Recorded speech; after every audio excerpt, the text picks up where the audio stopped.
Salve saudara-saudariku yang terkasih dalam Kristus. Salam sehat dan salam sukacita dalam nama Tuhan kita Yesus Kristus. Hari ini kita dipertemukan dalam renungan harian Katolik hari Rabu 27 Maret 2024. Injil bagi kita hari ini diambil dari Injil Matius bab 26 ayat 14 sampai 25. Saudara-saudara yang terkasih, kita sebagai orang Katolik sering, apalagi di masa Prapaskah ini, sering mendengar nama seorang tokoh dalam Alkitab, yaitu Yudas Iskariot. Bila kita mendengar nama ini, apakah yang ada dalam benak kita, dalam pikiran kita?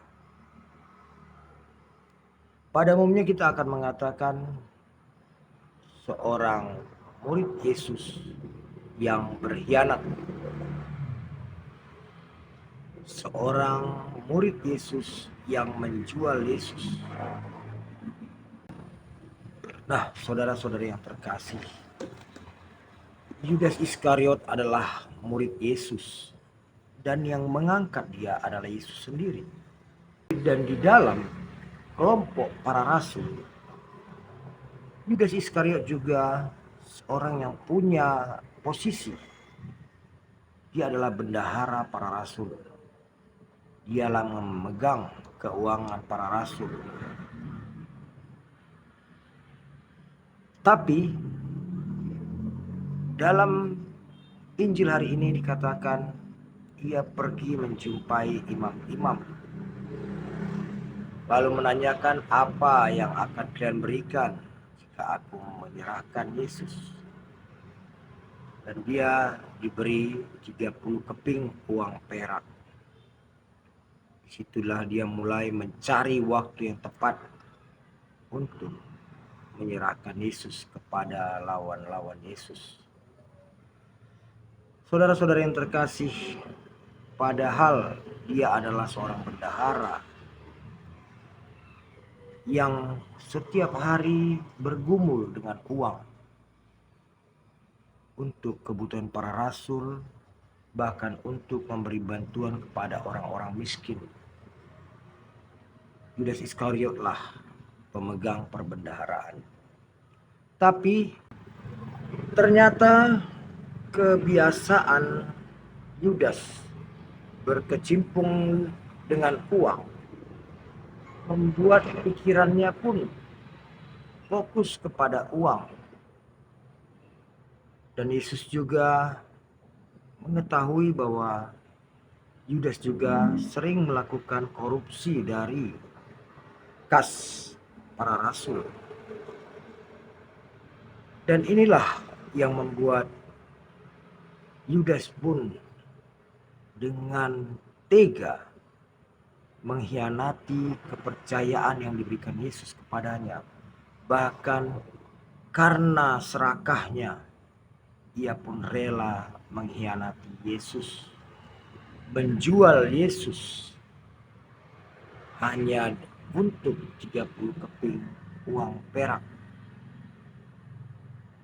Padahal kalau dari kebutuhan, selama dia ikut Yesus, dia tidak pernah kekurangan kebutuhan makan dan kebutuhan sehari-hari.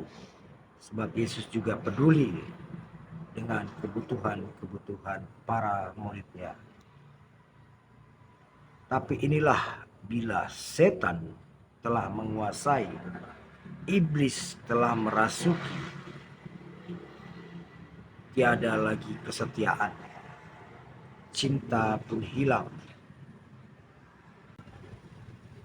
Dalam perjamuan malam terakhir, Yesus juga mengatakan bahwa siapa yang mencelupkan bersama dengan aku ke dalam cawan ini, dialah yang akan mengkhianati aku.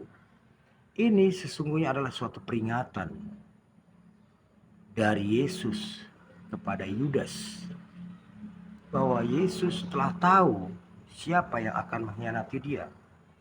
Tapi peringatan ini pun tidak lagi berguna bagi Yudas, karena dalam benaknya hanya ada keserakahan.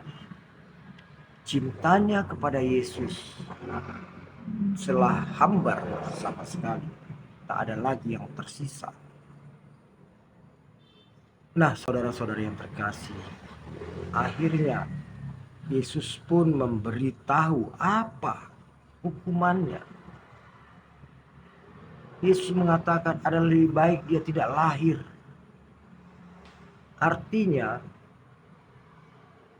bagi orang yang menyerahkan Yesus kepada para ahli-ahli Taurat, imam-imam kepala yang membenci Yesus, lebih baik ia tidak lahir. Sebab setelah ia lahir dengan kesalahan dan dosanya ini, ia hanya akan menuju kepada kematian abadi.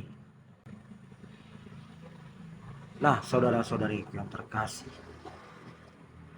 sampai diingatkan Yesus bahwa dia lebih baik tidak lahir, Yudas Iskariot tetap juga tidak berubah. Dia tetap melaksanakan niatnya mengkhianati dan menjual Yesus. Bagaimana dengan kita? Mungkin mendengar nama Yudas Iskariot kita sangat marah, benci, karena itu adalah tokoh pengkhianat. Tapi apakah dengan kita mengatakan benci kepada Yudas Iskariot, kita akan menjauhi sifat Yudas? Kita dapat melihat bagaimana di sekitar kita masih ada orang yang berani meninggalkan gereja Tuhan hanya demi kekayaan. Ada yang dengan tega meninggalkan gereja Allah hanya demi jabatan. Ada banyak generasi muda gereja yang karena hanya sebuah pernikahan rela meninggalkan gereja Allah. Sesungguhnya dengan sikap-sikap seperti ini, kita adalah Yudas Iskariot baru yang rela menjual Yesus demi keuntungan sesaat, kebahagiaan sesaat. Nah, saudara-saudari yang terkasih, di masa Prapaskah ini kita diingatkan Yesus berulang-ulang kali agar kita tidak seperti Yudas Iskariot,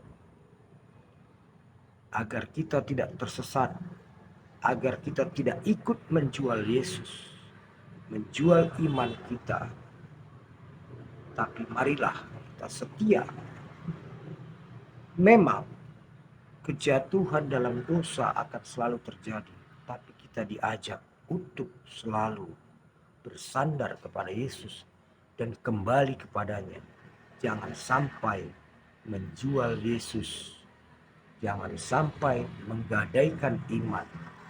Sebab saat kita telah tidak lagi membutuhkan Yesus, tidak lagi membutuhkan iman akan Yesus, kita akan kehilangan segalanya dan kita akan menuju kehancuran, kematian abadi. Marilah di masa Prapaskah ini kita bulatkan tekad untuk selalu setia kepada Yesus, setia mencintai Yesus, tidak tergoda oleh harta, tahta, dan wanita. Amin. Selamat Prapaskah, Tuhan memberkati.